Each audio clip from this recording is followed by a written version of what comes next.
नमस्कार, आप देख रहे हैं डॉक्टर साहिब, आपके साथ मैं हूं मुस्कान और आज मेरे साथ मौजूद है डॉक्टर खालिद हुसैन। आपको बता दें कि बिहारी ने देश भर के जानी मानी डायबिटोलॉजिस्ट है। सर नमस्कार, बहुत बहुत स्वागत है। Thank you so much. Sir मैं आपसे जानना चाहूँगी, जैसे कि जानते हैं अभी ठंड का मौसम है और ठंड में अक्सर ऐसा देखा जाता है कि अक्सर लोग हैं जो बुखार से सर्दी से ग्रसित रहते हैं। मैं आपसे जानना चाहूँगी, क्या ठंड से अगर कोई बचना चाहते हैं या फिर अगर किसी को सर्दी बुखार हो जाता है और कोई कई बार ऐसा होता है कि लोग तुरंत नहीं जाना चाहते हैं डॉक्टर के पास दिखाना, तो इसका कोई घरेलू उपाय है जिससे एक दो दिन में अगर ठीक होना चाहे तो अगर हो सके? देखिए, वायरल फीवर का तो बहुत बड़ा सिम्टोमेटोलॉजी है और वायरल फीवर का ये है कि कितना दिन रहता है, कैसे स्टार्ट होता है। जनरली अगर एक दो दिन फीवर आया, आप पैरासीटामोल दे दिया, कुछ लेमन और हनी ये सब पिला दिया, कुछ टेपिड वाटर विथ लेमन पिला दिया, अगर उससे कंट्रोल हो गया दैट मीन्स कि कोई अननोन कॉज का फीवर था, माइल्ड एलर्जी वगैरह की वजह से, और वो ठीक हो गया। मगर वायरल फीवर को अगर फुल्ली इन्वेस्टिगेट करना है, अगर मोर देन 5 डेज और 7 डेज तक के बाद भी परसिस्ट कर रहा है, then it should be investigated seriously. तो उसमें टाइफाइड का टेस्ट, उसके बाद से जो है डेंगू का टेस्ट, और उसके बाद से जो है normal any other virology test करना पड़ेगा अगर फीवर नहीं डाउन हो रहा है। तो ये तो, और मलेरिया का टेस्ट, क्योंकि यहाँ मच्छर वगैरह जाड़े में बहुत रहता है, उससे भी बाइट से मलेरियल पैरासाइट का टेस्ट करना होता है। तो इन सब चीज़ों को करने के बाद आप आउटलाइन कर सकते कि कौन सा कॉज है फीवर का। अगर ये सब चीज़ नेगेटिव है तो मोस्ट प्रोबेबली, अगर टोटल काउंट कम है, दैट इंडिकेट्स दैट वो वायरल टर्मिनो उसका कॉज है, और अगर हाई है तो इन्फेक्टिव कॉज है।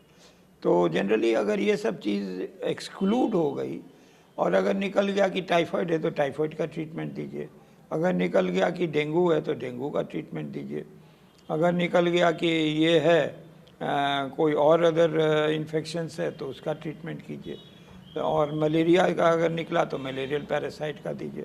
तो ये सब things one has to keep in mind and treat accordingly, तो वो ठीक हो जाएगा। और दूसरी बात ये है कि उसमें जो है सिम्टोमेटिक ट्रीटमेंट हम लोग देते हैं। फीवर है तो पैरासीटामोल दो, कफ है तो कफ सिरप दे दो, और अगर ये है कोई और चीज़ है तो उसके हिसाब से ट्रीटमेंट करो, और अगर टोटल काउंट हाई है तो एंटीबायोटिक दो। तो ये सब चीज़ें जो हैं, अगर ट्रीट करके फीवर जनरली देखा गया है कि उतर गया है। और नहीं तो एक बहुत बड़ा सिम्टोमेटोलॉजी है कि pyrexia of unknown origin, PUO जिसको हम लोग बोलते हैं। तो वो तो बहुत बड़ा चैप्टर है, उसमें सारे कारणों को देखा जाएगा, एक्सरे किया जाएगा, UTI किया जाएगा।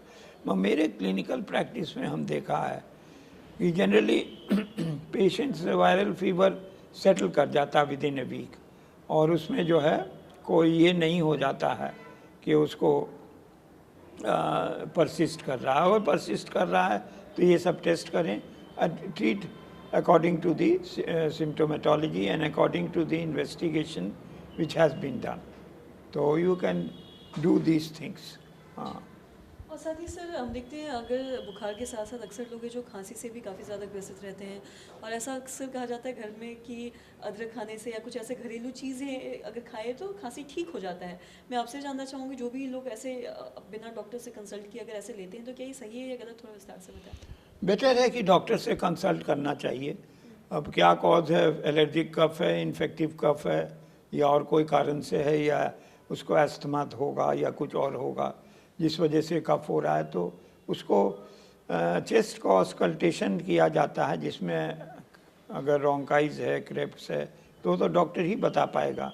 इसलिए घर पर रह के तो अपने मन से कुछ ले लेना, एक दो कफ सिरप, उससे नहीं ट्रीटमेंट होता है। ट्रीटमेंट रिक्वायर्स के कंप्लीट कॉम्प्रिहेंसिव चेकअप, तो उसको डॉक्टर से ज़रूर दिखला लेना चाहिए। सर बहुत बहुत शुक्रिया तमाम जानकारी देने के लिए। Thank you so much. तो आशा करते हैं दर्शकों की जो तमाम जानकारी है आपके लिए लाभदायक रही हो। तो आज की इस वीडियो में इतना ही। अगर आपने अब तक हमारे चैनल को सब्सक्राइब नहीं किया तो तुरंत कर लें, साथ ही हमारे फेसबुक पेज को लाइक करें। वीडियो देखने के लिए आपका धन्यवाद।